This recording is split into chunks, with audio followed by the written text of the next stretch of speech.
Good morning વિદ્યાર્થી મિત્રો. હવે ધોરણ 11 ની અંદર મિત્રો આપણે ચેપ્ટર 7 પ્રાણીઓમાં રચનાકીય આયોજન જેની અંદર આપણે ગ્રંથિ ઉપર ચર્ચા કરી ગયા છીએ મિત્રો લાસ્ટ લેક્ચર ની અંદર. આજે મિત્રો આપણે સંયુક્ત અધિચ્છદ પેશી અને સાથે સાથે એક્સ્ટ્રા પોઈન્ટ કે જે રીતે આપણે ગ્રંથિની અંદર એક્સ્ટ્રા પોઈન્ટ સાથે અભ્યાસ કર્યો એ રીતે જ આજે આપણે મિત્રો સંયુક્ત અધિચ્છદ પેશી અને એના એક્સ્ટ્રા પોઈન્ટ ઉપર ચર્ચા કરવા જઈ રહ્યા છીએ. હવે જો મિત્રો સંયુક્ત અધિચ્છદ પેશી એટલે કે જે વધારે લેયરો ધરાવતી હોય, બહુસ્તરીય હોય. તમે જોઈ શકો છો 1 2 3 4 5 મતલબ બહુસ્તરીય લેયરો ધરાવતી બરાબર પેશીની રચના એટલે આપણે એને સંયુક્ત અધિચ્છદ પેશી તરીકે ઓળખી શકીએ છીએ. બરાબર.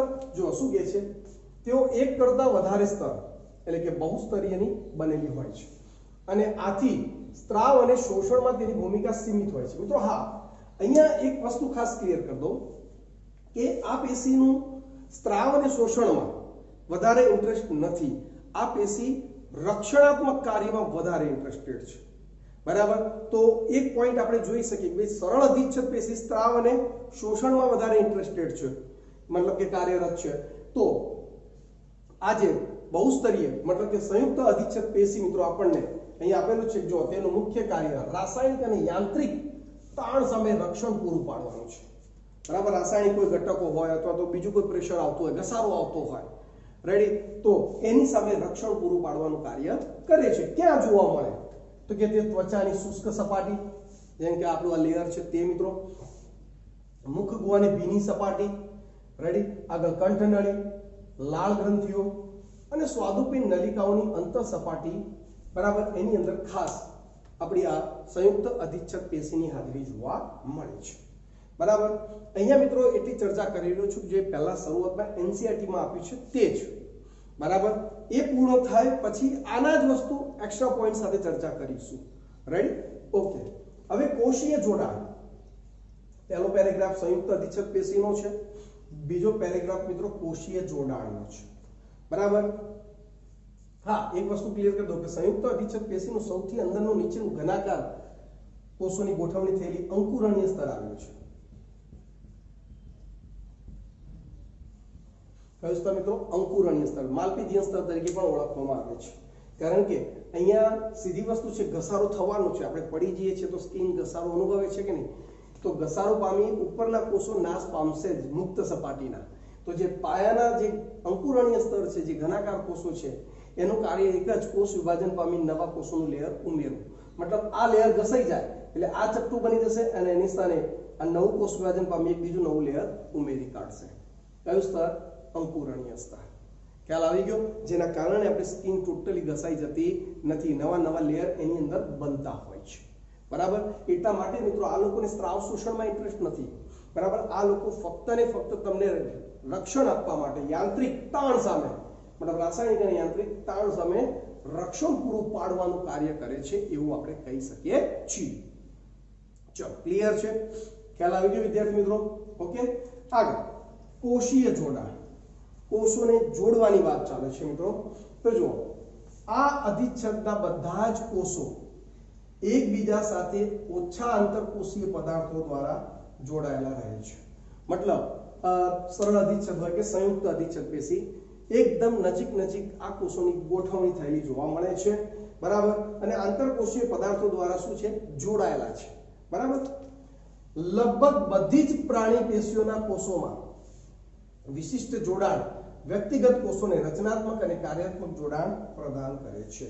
મતલબ રચનાની દ્રષ્ટિએ, કાર્યની દ્રષ્ટિએ બધી અલગ અલગ પેશીઓ કોઈના કોઈ રીતે એકબીજા સાથે શું હોય મિત્રો? જોડાયેલી હોય છે. બરાબર. એટલે તો કીધું છે રચનાત્મક અને કાર્યાત્મક જોડાણ દર્શાવતા જોવા મળે છે. ચલો, ક્લિયર છે? ઓકે. આગળ વાત કરીએ મિત્રો. અધિચ્છદ અને અન્ય પેશીઓમાં 3 પ્રકારના કોષીય જોડાણ જોવા મળે છે. કેટલા પ્રકારના મિત્રો? 3 પ્રકારના. કયા કયા?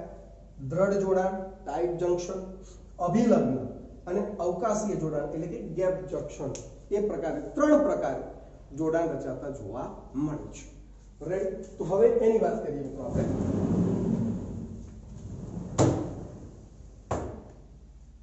અહીંયા જો મિત્રો, પહેલું છે મિત્રો દ્રઢ જોડાણ. બરાબર. પદાર્થોને પેશીની બહાર નીકળતા અટકાવે છે. મતલબ અહીંયા અધિચ્છદ પેશીના કોષો એ રીતે જોડાયેલા હોય છે કે બીજો કોઈ ઘટક મતલબ જે પદાર્થ જે સ્ત્રાવ છે બરાબર એ પેશીની બહાર નીકળી શકતો નથી. એટલે બહાર નીકળતો પેશીની બહાર નીકળતો અટકાવે એટલે એને દ્રઢ જોડાણ કહેવાય, એકદમ ટાઈટ જંક્શન. કોષો વચ્ચે સહેજ પણ આંતરકોષીય અવકાશ હોય જ નહીં. ખ્યાલ આવી ગયો? તો એને દ્રઢ જોડાણ કહે છે. બરાબર. બીજો વર્ડ છે મિત્રો અભિલગ્ન. આ જોડાણ પાસ પાસેના કોષોને એકબીજાથી જોડવાનું કાર્ય કરે છે. મતલબ પાસ પાસેના કોષો અમુક આંતરકોષીય દ્રવ્ય વડે એકબીજાના સંપર્કમાં હોય છે. બરાબર. પણ એમનું જોડાણ દ્રઢ જોડાણ જેટલું મજબૂત હોતું નથી. રેડી? અને ત્રીજું છે મિત્રો અવકાશી જોડાણ. કયું જોડાણ મિત્રો? અવકાશી જોડાણ, કે જ્યાં સ્પષ્ટપણે અવકાશ એટલે શું મિત્રો? ગેપ જોવા મળે. મતલબ જ્યાં કોષોની જ્યાં ગોઠવણી થતી હોય મિત્રો, તો કોષો વચ્ચે આ રીતે અવકાશ રહેતો જોવા મળે. બરાબર. તો જુઓ, કોષોના કોષીય દ્રવ્યોને એકબીજા સાથે જોડીને આયનો તથા નાના અણુઓ તેમજ કેટલીકવાર બૃહદ અણુઓને ત્વરિત સ્થાનાંતરણ માટે અનુકૂળતા પૂરી પાડે છે. જો મિત્રો ખાસ કોષોના કોષીય દ્રવ્યો એકબીજા સાથે જોડીને બરાબર એકબીજા સાથે જોડીને ઘટકોની જે આપલે કરે છે. કોની? આયનો એટલે કે ઇલેક્ટ્રોલાઇટ, નાના અણુઓ તેમજ કેટલીકવાર બૃહદ એટલે મોટા અણુઓને પણ ત્વરિત સ્થાનાંતરણ માટેની અનુકૂળતા પૂરી પાડે છે. તો એને મિત્રો અવકાશીય જોડાણ તરીકે ઓળખવામાં આવે છે. ચલો, ક્લિયર છે? ખ્યાલ આવી ગયો? તો બુકની અંદર મિત્રો અહીંયા આપણે ચર્ચા કરીએ તો સંયુક્ત અધિચ્છદ પેશીમાં એકદમ શોર્ટ માહિતી આપેલી છે, અને સાથે સાથે આ જોડાણો કે ભાઈ અધિચ્છદીય પેશીઓ જે ખરી કેવી રીતે અન્ય પેશી કે પોતાની પેશી રચના પોતાના જ કોષો સાથે કેવી રીતે જોડાય છે, તો કે દ્રઢ જોડાણ, અભિલગ્ન જોડાણ અને અવકાશીય જોડાણની ફક્ત એક માહિતી આપેલી છે. બરાબર. પરંતુ આપણે એક્સ્ટ્રા પોઈન્ટમાં થોડું વધારે એક્સ્ટ્રા જાણવા માંગીએ છીએ. હવે જુઓ, એક્સ્ટ્રા પોઈન્ટ. સંયુક્ત અધિચ્છદ પેશી ખેંચાણની ક્ષમતાને આધારે એના બે પ્રકાર છે. હવે મિત્રો એટલું તો ક્લિયર થઈ ગયું કે ભાઈ સંયુક્ત અધિચ્છદ પેશી જે ખરી સ્ત્રાવ શોષણમાં એને ઇન્ટરેસ્ટ નથી. એ રાસાયણિક, ભૌતિક મતલબ કે યાંત્રિક જે દબાણ છે એની સામે રક્ષણ પૂરું પાડવાના કાર્ય સાથે શું છે? સંકળાયેલા છે. બરાબર. હવે એ પેશીના જે કોષો જે ખરા બરાબર એની ખેંચાણ ક્ષમતાને આધારે બરાબર કે ભાઈ ખેંચાણની સ્થિતિને આધારે મતલબ કે સ્ત્રુત અધિચ્છદ પેશી અને પરિવર્તિત અધિચ્છદ પેશી એટલે કે યુરોથેલિયમ એમ બે ભાગમાં એમને શું કરેલા છે? વહેંચાયેલા છે. કેટલા ભાગમાં? બે ભાગમાં. બરાબર. હવે સ્ત્રુત અધિચ્છદ પેશી કે પરિવર્તિત અધિચ્છદ પેશી બંને બહુસ્તરીય છે, કારણ કે બંને સંયુક્ત અધિચ્છદ પેશી છે, પરંતુ બંને બે ભાગમાં શું થઈ ગયા? વહેંચાઈ ગયા છે. બરાબર. હવે પહેલી વાત કરીએ મિત્રો સ્ત્રુત અધિચ્છદ પેશી. ધ્યાન આપજો મિત્રો, એકદમ ક્લિયર કટ થઈ જ જશે. સ્ત્રુત અધિચ્છદ પેશી તો કે શરીરના જે ભાગમાં ઘસારો વધુ હોય, સીધી વસ્તુ છે ને, ઘસારો વધુ હોય ત્યાં જોવા મળે છે. જેમ કે ચામડીનું અધિચર્મ, બરાબર, મુખ ગુહાની સપાટી આપણા, બરાબર ને. ઘણા મિત્રો ટંગ ક્લીનર લઈને મંડિત પડતા હોય છે સવારમાં. રેડી? વોલ્યુમ બી એનો પાવરફુલ હોય છે. જીહવા મિત્રો, જીભ, અન્નનળી મિત્રો ખાસ પીઝા, પાણીપુરી, બર્ગર ખાવ છો તો ઘસારો થવાનો ને? વાગે છે કે નહીં? નથી વાગતો? વાગતું હોય મિત્રો, ઘસારો તો થતો હોય છે. બરાબર. પણ એની સ્થાને એ રક્ષણાત્મક કાર્ય પણ કરે છે, અને ઘસારો થાય તો નવા કોષો આવી પણ જાય છે, કારણ કે નીચે શું છે? અંકુરણીય સ્તર છે, બહુસ્તરીય રચના છે. હમણાં વાત કરીને તમને. અને સસ્તનોના યોની માર્ગ તો કે વગેરે જગ્યાએ જ્યાં ઘસારો વધુ હોય ત્યાં સ્ત્રુત અધિચ્છદ પેશીની હાજરી જોવા મળે છે. રેડી? આગળ બહુસ્તરીય ગોઠવણી ધરાવે, એ તો વસ્તુ ક્લિયર છે. સૌથી નીચેનું સ્તર આધાર કલા પર ગોઠવાયેલું. કઈ કલા મિત્રો? આધાર કલા ઉપર, કોઈ કોષ ઉપર નથી ગોઠવાયેલું. બરાબર. સેલ મેમ્બ્રેન કહેવાય મિત્રો આધાર કલા. બરાબર. સોરી, બેઝલ મેમ્બ્રેન એટલે કે આધાર પૂરો પાડતી કલા, એટલે એને બેઝલ મેમ્બ્રેન. બરાબર. તો આધાર કલા એટલે આધાર પૂરો પાડતી કલા પર ગોઠવાયેલું. રેડી? ગોઠવાયેલું હોય છે, અને તેને અંકુરણીય સ્તર કે માલ્પીધિયન સ્તર કહે છે. અંકુરણીય સ્તર કે માલ્પીધિયન સ્તર. અહીંયા મેં તમને શું વાત કરી હમણાં કે ભાઈ આધાર કલા ઉલ્લેખ નહોતો કર્યો, તો ભાઈ આધાર કલા છે. આધાર આપતી કલા લેયર પડદો, એના ઉપર સૌથી અંદરનું સ્તર એટલે અંકુરણીય સ્તર, માલપેશીય સ્તર, રેડી, અને એના ઉપર બાકીના કોષોની લેયર બાય લેયર ગોઠવણી થયેલી છે. તો આ જે માલપેશીય સ્તર છે, અંકુરણીય સ્તર છે, એનું કામ શું? કોષ વિભાજન પછી નવા નવા કોષો ઉમેરતા રહેવાનું, જેમ ઉપર તરફ ઘસારો થાય તેમ. બરાબર. ઘસારાને કારણે મુક્ત સપાટીના કોષો ચપટા બનતા જાય છે અને દૂર થતા જાય છે, જ્યારે નીચે તરફના કોષો વિભાજન દ્વારા નવા કોષો ઉપર તરફ ઉમેરતા જાય છે. બરાબર. મેં હમણાં તમને કીધું કે ભાઈ જે પાયાના કોષો છે મિત્રો, આ ઘનાકાર અધિચ્છદ જેવા, બરાબર, અંકુરણીય સ્તર, માલપેશીય સ્તર કહી શકાય. તો થાય છે શું? ઉપરના જે કોષો ચપટા બની ગયા છે મુક્ત સપાટી વાળા, એમનો ઘસારો થવાના કારણે દૂર થઈ જશે, એટલે એનું સ્થાન હવે કોણ લેશે? એની નીચે વાળા, એ ચપટા બની જશે. બરાબર. તો પછી નવું એક લેયર તો બનાવવું પડશે કે નહીં? કારણ કે એક જે ઉપરનું લેયર દૂર થયું છે એની સ્થાને નવું લેયર, તો એ અંકુરણીય સ્તર, માલપેશીય લેયર સ્તર જે ખરું એ કોષ વિભાજન પામી પાછું એક નવું એક લેયર એડ કરતું હોય છે, એટલે જેના કારણે આપણી ત્વચા જેમ છે એ સ્થિતિમાં જ જળવાઈ રહેતી હોય છે. ચલો, ક્લિયર છે? ખ્યાલ આવી ગયો? એટલે જે બુકમાં આપણને સંયુક્ત અધિચ્છદ પેશી આપી છે મિત્રો, એનું જ વર્ણન કહી શકાય, એમાં હજુ મેં કંઈ નવું આપ્યું નથી. ખબર પડી ગઈ? રેડી. તો જે ઘસારો છે ત્યાં સ્ત્રોત અધિચ્છદ પેશી વધારે જોવા મળે છે. બરાબર. સૌથી પાયાના ભાગે અંકુરણીય સ્તર અને ઉપર બહુકોણીય સ્તર ને સૌથી ઉપર ચપટા, બરાબર, કે જે મુક્ત સપાટી જે ઘસારાના કારણે દૂર થાય, એટલે નીચેનું અંકુરણીય સ્તર નવા લેયર પાછું શું કરે? ઉમેરવાનું કાર્ય કરે છે. ચલો, ક્લિયર? ઓકે. હવે આગળ જોઈએ મિત્રો, સ્ત્રોત અધિચ્છદના પ્રકાર. તો કે સ્ત્રોત અધિચ્છદના પ્રકાર કેવી રીતે પાડીશું? તો કે સૌથી બહારના કોષોના આકાર મુજબ, સૌથી બહારના કોષોનો આકાર મુજબ, મતલબ જો સૌથી બહારના કોષો લાદીની માફક ગોઠવાયેલા છે, ચપટા છે, તો એને લાદીસમ કહીશું. બરાબર. હવે એ સ્ત્રોત લાદીસમ અધિચ્છદ થઈ ગઈ. હવે એમાં જો ઉપર કેરોટીનની હાજરી, કેરોટીનનું લેયર હાજર, તો કેરોટીન યુક્ત લાદીસમ, કેરોટીન યુક્ત સ્ત્રોત લાદીસમ. અચ્છા, કેરોટીનની ગેરહાજરી મિત્રો, જો અહીંયા બ્લેક પેનથી એક લેયર બતાવેલું છે, અહીંયા બ્લેક પેનથી મેં લેયર નથી બતાવ્યું, મતલબ અહીંયા કેરોટીન વિહીન છે, તો કેરોટીન વિહીન સ્ત્રોત લાદીસમ અધિચ્છદ. તો એક પહેલો પ્રકાર, ત્રણ પ્રકાર છે સ્ત્રોત લાદીસમ અધિચ્છદ.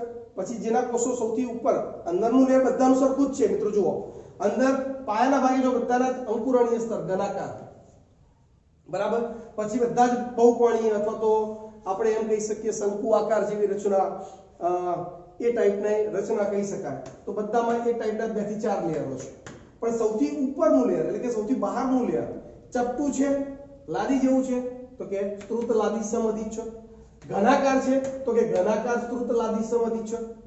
ખ્યાલ આવે છે કે નહીં? સ્તંભાકાર છે, તો કે સ્તંભાકાર સ્ત્રોત લાદીસમ અધિચ્છદ. 3 પ્રકાર છે. હા, પછી 5 એટલા માટે છે કે અહીંયા જો સ્તંભાકારમાં પક્ષમોની હાજરી, તો કે પક્ષમલ અને અપક્ષમલ. રેડી. ઘનાકાર તો એક જ છે. અને લાદીસમ 2 કેમ? એકમાં કેરોટીન હાજર, એકમાં કેરોટીન ગેરહાજર. ખબર પડી? એકદમ સિમ્પલ, સરળ છે મિત્રો. એટલે બધાની નીચે અંકુરણીય સ્તર તો ખરું જ, 2 થી 4 બહુકોણીય લેયર તો ખરા જ. ખબર પડી? પણ સૌથી ઉપરના ભાગે ચપટા લાદીસમ શૃંગીય કોષો, તો લાદીસમ અધિચ્છદ. ઘનાકાર છે, તો ઘનાકાર સ્ત્રોત મતલબ કે અધિચ્છદ. સ્તંભાકાર પણ એમાં પક્ષમાં ધરાવે છે, તો પક્ષમાં, અને પક્ષમાં ન ધરાવે તો અપક્ષમાં. ખબર પડી? તો એ રીતે આપણે એને સમજાવી શકીએ છીએ. બરાબર. તો પહેલું જ મિત્રો, પહેલો પ્રકાર છે સ્ત્રોત લાદીસમ અધિચ્છદ. કયું છે મિત્રો? સ્ત્રોત લાદીસમ અધિચ્છદ. મિત્રો ખાસ આ કોષો ડેસ્માઝોમ, મિત્રો ખાસ એક વિશિષ્ટ પ્રોટીનની રચના, કે ભાઈ ડેસ્માઝોમ પ્રોટીન દ્વારા એકબીજા સાથે શું છે? જોડાયેલા હોય છે. એકબીજા સાથે શું છે? જોડાયેલા હોય છે, જે સખ્તાઈ કે યાંત્રિક આધાર પૂરો પાડે છે. સખ્તાઈ કે શું? યાંત્રિક આધાર પૂરો પાડવાનું કાર્ય કરે છે. અને સૌથી બહારના કોષો શૃંગીય ચપટા હોય છે. બરાબર. એટલા માટે તો આપણે એને સ્ત્રોત લાદીસમ અધિચ્છદ કહી દીધું. સ્ત્રોત અધિચ્છદ પેશીનો પેટા પ્રકાર. સૌથી બહારના કોષોની ગોઠવણીને આધારે સૌથી બહારના કોષો ચપટા છે, શૃંગીય છે, એટલા માટે આપણે એને સ્ત્રોત લાદીસમ અધિચ્છદ પેશી કહીએ છીએ. બરાબર. હવે એના પાછા 2 પેટા પ્રકાર. જો સૌથી બહારના સ્તરમાં કેરોટીન પ્રોટીનની હાજરીને અનુલક્ષીને આ અધિચ્છદ પેશી ફરી પાછા બે પેટા પ્રકારોમાં શું થઈ વર્ગીકૃત થઈ બરાબર કયા કયા તો કે કેરોટીન યુક્ત સ્ત્રુતલાદિસમ અધિચ્છદ અને કેરોટીન વિહીન સ્ત્રુતલાદિસમ અધિચ્છદ. હવે તમે જુઓ આ કેરોટીન વિહીન છે તો એના જે સૌથી ઉપરના જે કોષો છે એ જીવંત અને કોષ કેન્દ્રીય છે, કેરોટીન ધરાવતા નથી એટલે કેરોટીન વિહીન સ્ત્રુતલાદિસમ અધિચ્છદ એટલે આ બરાબર. કેરોટીન યુક્ત તો જો મિત્રો અહીંયા બ્લેક પેનથી મેં કેરોટીનનું એક લેયર દર્શાવેલું છે બરાબર. તો એ કેરોટીન ધરાવે છે અને એના કોષો તમે જુઓ ઉપરના ચપટા કોષો કોષ કેન્દ્ર ધરાવતા નથી એટલે મૃત કહેવાય. મૃતલાદિસમ અધિચ્છદ મતલબ કોષો મૃત છે, અકોષ કેન્દ્રીય, કોષ કેન્દ્ર ધરાવતા નથી, આ કોષ કેન્દ્ર ધરાવે છે. ખ્યાલ આવે છે કે નહીં? રેડી? તો જુઓ પહેલી વાત કરીએ તો કેરોટીન યુક્ત સ્ત્રુતલાદિસમ અધિચ્છદ એટલે આની વાત કરીએ છીએ. જો શલ્કી કોષોમાં મતલબ કે સૌથી બહારના કોષો કેરોટીન પ્રોટીન આવેલ હોય, કેરોટીન પ્રોટીનની હાજરી હોય અને કોષો અકોષ કેન્દ્રીય એટલે કે મૃત બને, કેવા બને? મૃત બને તો કેરોટીન યુક્ત સ્ત્રુતલાદિસમ અધિચ્છદ. ક્યાં જોવા મળે? કે ત્વચાનું અધિસ્તર બરાબર, સાથે સાથે મિત્રો ભીંગડા, શિંગડા, નખ, પીછા વગેરે. મિત્રો તમે જોયું હશે ગાય ભેંસની અંદર શિંગડા, ભીંગડા, નખ બરાબર. ભીંગડા મોટા ભાગે જલીય પ્રાણીઓમાં એમાં જોવા મળતા હોય છે.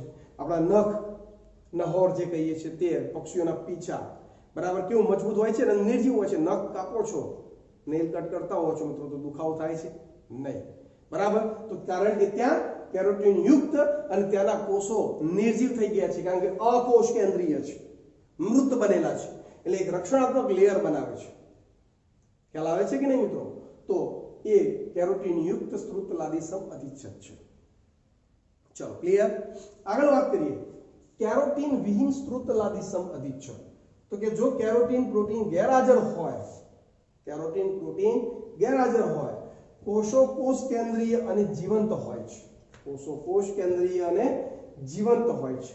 ક્યાં જોવા મળે? તો કે સસ્તનની મુખ ગુહા, ગાલની અંતઃસપાટી, હોઠની અંતઃસપાટી, સખત તાળવું, કાકડાની અંતઃસપાટી, કંઠનળી, અન્નનળી, યોનિ માર્ગની અંતઃસપાટી, આંખના પારદર્શકનું પટલ બરાબર. મતલબ નોર્મલી જે આપણે આપણી બુકમાં જે સંયુક્ત અધિચ્છદ પેશીમાં જે એક્ઝામ્પલો છે મોટા ભાગે અહીંયા આપણને દેખાતા જોવા મળે છે. ચલો ક્લિયર છે બરાબર. તો એક રક્ષણાત્મક આવરણ સ્વરૂપે આ બધા લેયરોની હાજરી આપણા જે નાજુક અંગો જે ખરા ત્યાં એની જોવા મળે છે બરાબર. તો એ થઈ ગઈ મિત્રો કેરોટીન વિહીન લાદિસમ સ્ત્રુત અધિચ્છદ પેશી. ચલો ક્લિયર છે? રેડી? એક એક કરીને મિત્રો આપણે ચર્ચા કરીએ એટલે બધા ટોપિક આપણા એકદમ ક્લિયર કટ થઈ જશે. વિડિયો એવું હોય તો 2 વાર જોઈ લેવો કારણ કે એક્સ્ટ્રા પોઈન્ટ થોડા વધારે ડીપમાં જઈ રહ્યા છે એટલા માટે. ઓકે વિદ્યાર્થી મિત્રો, પહેલો પ્રકાર આપણે પૂર્ણ કર્યો. પહેલો પ્રકાર જે આપણે અભ્યાસ કર્યો મિત્રો કયો હતો? તો કે સ્ત્રુતલાદિસમ અધિચ્છદ પેશી, જેના બે પેટા પ્રકાર હતા, કેરોટીન યુક્ત અને કેરોટીન વિહીન, જે આ બંને હતા. ચલો ક્લિયર? હવે વિદ્યાર્થી મિત્રો બીજો પ્રકાર છે સ્ત્રુત ઘનાકાર અધિચ્છદ પેશી. શું કહે છે? સૌથી બહારનું સ્તર ઘનાકાર, કોષો જીવંત અને કોષ કેન્દ્રીય હોય છે, કોષો જીવંત અને કોષ કેન્દ્રીય હોય છે અને મધ્ય સ્તર બધા કેવા છે મિત્રો? બહુકોણીય આકારના હોય છે બરાબર. તો તમે જોઈ શકો છો ઘનાકાર અધિચ્છદ, સૌથી નીચે અંકુરણીય સ્તર, પછી બહુકોણીય સ્તરો 2 થી 4 લેયરો અને સૌથી ઉપરનું લેયર જે સૌથી બહારનું કહેવાય એ ઘનાકાર સ્વરૂપે ગોઠવાયેલું જોવા મળે છે. તો એને મિત્રો આપણે શું કહીશું? ઘનાકાર અધિચ્છદ, સ્ત્રુત ઘનાકાર અધિચ્છદ. અને કોષો જીવંત છે, કોષ કેન્દ્ર ધરાવે છે, એ તો આપણે ડાયાગ્રામમાં પણ બતાવેલું છે બરાબર. આગળ સ્ત્રુત સ્તંભાકાર અધિચ્છદ, સૌથી બહારનું સ્તંભ જેવા કોષોનું બનેલું અને કોષો કોષ કેન્દ્ર યુક્ત હોય છે બરાબર. સ્તંભાકાર મિત્રો સૌથી બહારનું લેયર તમે જોઈ શકો છો, કોષો સ્તંભાકાર ગોઠવાયેલા છે બંને બરાબર. અને કોષ કેન્દ્ર યુક્ત છે મતલબ જીવંત છે. કેવું છે? જીવંત. કારણ કોષ કેન્દ્ર ધરાવે છે એટલે જીવંત કોષો છે, સ્તંભાકાર કોષો છે. હવે એની અંદર પક્ષમો મુક્ત સપાટી ઉપર પક્ષમોની હાજરી અને ગેરહાજરીને આધારે પાછા બે પેટા પ્રકાર પડે, પક્ષમળ સ્તંભાકાર અને અપક્ષમલ સ્તંભાકાર, બરાબર કે નહીં? તો જુઓ, પક્ષમલ સ્ત્રુત સ્તંભાકાર અધિચ્છદ ક્યાં જોવા મળે? કે દેડકાની મુખ કંઠનાળી ગુહા, કંઠનળી, સ્વરયંત્ર, ગર્ભાશય. હવે મિત્રો જો આ બધા એક્ઝામ્પલ તમને કન્ફ્યુઝન કરી શકે છે. તમે બુકના એક્ઝામ્પલને વધારે પ્રાધાન્ય આપો. તમે કહેશો સર આ ટોપિક બુકમાં જ નથી, તો કોઈ ટેન્શન નહીં. કમસે કમ ટોપિકના પોઈન્ટ તો તમે યાદ રાખી શકો છો ને. એક્ઝામ્પલમાં તકલીફ પડતી હોય તો બરાબર તમને ખબર તો પડે કે ભાઈ આ રીતે ઘનાકાર સ્ત્રુત અધિચ્છદ હોય છે, સ્તંભાકાર હોય છે, પક્ષમલ હોય છે, અપક્ષમલ હોય છે, બરાબર કે નહીં? કેરોટીન યુક્ત લાદિસમ, કેરોટીન વિહીન લાદિસમ, એ નોલેજ જરૂરી છે, બરાબર. આગળ અપક્ષમલ સ્ત્રુત સ્તંભાકાર અધિચ્છદ મુક્ત છેડે પક્ષમોની ગેરહાજરી ક્યાં જોવા મળે?